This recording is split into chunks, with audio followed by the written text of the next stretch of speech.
और उन्हीं दिनों हजरत अली की वजह से एक बहुत बड़े सहाबी ने भी इस्लाम कबूल किया, जिनका नाम था अबू जर गफ्फारी। लेकिन अब जब इस्लाम आहिस्ता आहिस्ता फैलने लगा, मक्का के सरदार आप सल्लल्लाहु अलैहि वसल्लम से नफरत करने लगे।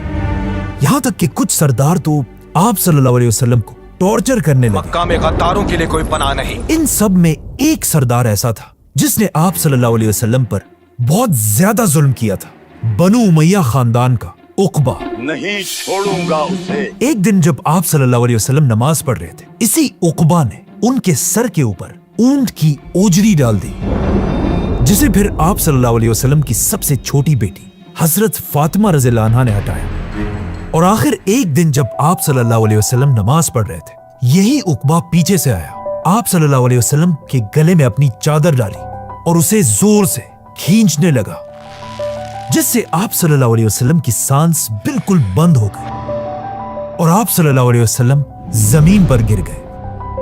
ये देखकर आप सल्लल्लाहु अलैहि वसल्लम को बचाने के लिए अबू बकर रज़ियल्लाहु अन्हु पहुंचे और आप सल्लल्लाहु अलैहि वसल्लम को छुड़ाकर उकबा और उनके दोस्तों से लड़ने लगे। लेकिन उन सब ने मिलकर अबू बकर रज़ियल्लाहु अन्हु को भी बहुत मारा। क्या कहा तुमने? इतना मारा कि वो बेहोश हो गए।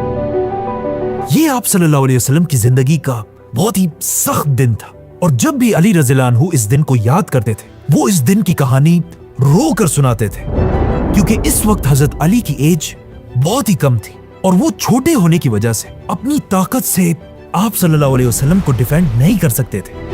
लेकिन मक्का के एक एक सरदार का किया हुआ जुल्म उन्हें अच्छी तरह याद था और ये सारे चेहरे उनके जहन में नक्श हो गए थे। इसी तरह सख्त हालात में आप सल्लल्लाहु अलैहि वसल्लम के साथ हजरत अली भी मक्का में मुश्किल जिंदगी गुजारते रहे। लेकिन आहिस्ता आहिस्ता हालात ठीक होने के बजाय और भी ज्यादा खराब होने लगे, क्योंकि अचानक एक साल मक्का में आप सल्लल्लाहु अलैहि वसल्लम को डिफेंड करने वाले दो सबसे बड़े लोग एक ही साल में दुनिया से चले गए। हजरत अली के वालिद अबू तालिब और रसूलुल्लाह सल्लल्लाहु अलैहि वसल्लम की बीवी खदीजा रज़ियल्लाहु अन्हा। ये साल आप सल्लल्लाहु अलैहि वसल्लम के साथ साथ हजरत अली के लिए भी बहुत मुश्किल था, क्योंकि एक ही साल में उनके बाप अबू तालिब और खदीजा रज़ियल्लाहु अन्हा, जिन्होंने बचपन से एक मां की तरह हजरत अली रज़ियल्लाहु अन्हु को पाला था, इन दोनों की वफात के बाद अब मुसलमानों का मक्का में रहना इम्पॉसिबल हो चुका था। इसीलिए आप सल्लल्लाहु अलैहि वसल्लम के हुक्म पर मुसलमान आहिस्ता आहिस्ता मक्का को छोड़कर मदीना की तरफ हिजरत करने लगे। मक्का में सिर्फ आप सल्लल्लाहु अलैहि वसल्लम, अबू बकर और अली रज़ियल्लाहु अन्हु रह गए। अब जब मक्का के सरदारों ने देखा कि मुसलमान आहिस्ता आहिस्ता मक्का को छोड़कर जा रहे हैं, तो उन्होंने आप सल्लल्लाहु अलैहि वसल्लम को रोकने के लिए एक बहुत ही खतरनाक प्लान बनाया कि मक्का के हर कबीले से एक एक आदमी जमा होकर रात को आप सल्लल्लाहु अलैहि वसल्लम पर हमला कर दे और उन्हें शहीद कर दे। और यह प्लान ऑफ कोर्स इस्लाम के सबसे बड़े दुश्मन अबू जहल का था। तो अब हिजरत से पहले 40 लोग तलवारें लेकर आप सल्लल्लाहु अलैहि वसल्लम के घर के दरवाजे के बाहर छुप कर खड़े हो गए। लेकिन इस सब का आप सल्लल्लाहु अलैहि वसल्लम को पहले ही पता चल चुका था और उन्होंने अपनी जगह अपने बिस्तर पर हजरत अली रज़ियल्लाहु अन्हु को लिटाया और उन्हें हुक्म दिया कि मक्का के सारे लोगों की अमानतें लौटाकर ही तुम सबसे आखिर में मदीना हिजरत करना। जिसके बाद आप सल्लल्लाहु अलैहि वसल्लम किसी तरह अपने घर से निकलकर अबू बकर रज़ियल्लाहु अन्हु के साथ रात के अंधेरे में हिजरत करके मदीना की तरफ रवाना हुए। अब जैसे ही मक्का के ये असैसिन्स आप सल्लल्लाहु अलैहि वसल्लम को मारने के लिए उनके घर के अंदर गए, वो ये देखकर हैरान रह गए कि आप सल्लल्लाहु अलैहि वसल्लम की बिस्तर पर हजरत अली रज़ियल्लाहु अन्हु लेटे हुए थे।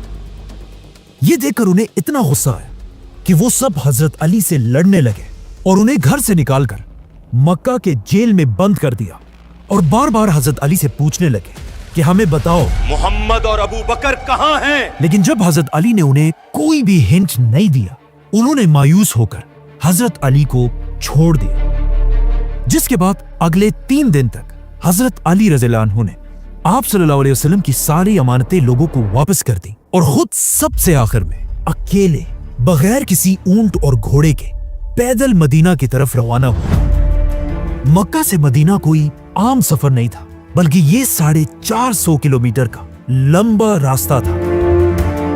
450 किलोमीटर, वो भी अरब के गर्म डेजर्ट में। और सबसे मुश्किल बात तो ये थी कि ये जुलाई का महीना था, जहां इस महीने में 50 डिग्री से भी ज्यादा गर्मी होती है। लेकिन अरब की ये सख्त गर्मी भी हजरत अली को उनके मिशन से नहीं रोक सकी और हजरत अली पैदल अकेले इस्लाम के नए घर आप सल्लल्लाहु अलैहि वसल्लम के शहर मदीना की तरफ चलते रहे।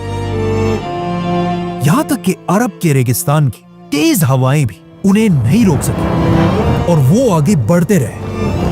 हजरत अली के इस मुश्किल सफर को देखकर एक और सफर की भी याद आती है कि जब इससे हजारों साल पहले मूसा अलैहिस्सलाम अकेले फिरौन के शहर से निकलकर मिस्र के गर्म डेजर्ट में पैदल चल रहे थे। क्योंकि इन दो जर्नीज में एक बात कॉमन है कि ये दोनों ऑलमोस्ट 450 किलोमीटर ही थे। इस दिन हजरत अली अकेले मदीना की तरफ बढ़ रहे थे और इतना पैदल चलने की वजह से उनके पैर बिल्कुल सूज गए थे। लेकिन उन्होंने कभी सोचा भी नहीं होगा कि जिस मदीना की तरफ वो इतने मुश्किल में बढ़ रहे हैं, एक दिन इसी मदीना में पूरे खिलाफत की बैत उन्हीं के हाथ पर होगी।